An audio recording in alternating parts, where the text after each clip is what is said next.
YCP పార్టీకి మాట్లాడడానికి వేరే సబ్జెక్టు లేక కుల రాజకీయాలు చేస్తున్నారని మంత్రి కొలుసు పార్థసారథి అన్నారు. గొడ్డలి పార్టీ గంజాయి బ్యాచ్ రౌడీజాన్ని పెంచి పోషిస్తుందని విమర్శలు చేశారు. రాష్ట్ర అభివృద్ధి సంక్షేమంపై మాట్లాడే దమ్ము ధైర్యం లేక అసత్య ప్రచారాలు చేస్తుందని మండిపడ్డారు. కులాలను రెచ్చగొట్టి కులాల వారీగా సమావేశాలు ఏర్పాటు చేయడం దురదృష్టకరమని అన్నారు. డిప్యూటీ సీఎం పవన్ కళ్యాణ్ పై అవాకులు చవాకులు మాట్లాడడం చాలా దురదృష్టకరమని మంత్రి పార్థసారథి తెలిపారు.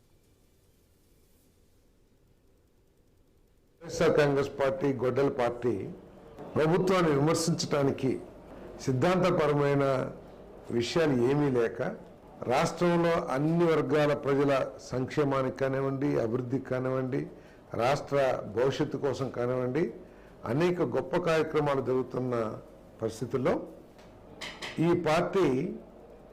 ఈ గొడ్డల పార్టీ కులాలు రెచ్చగొడతాం,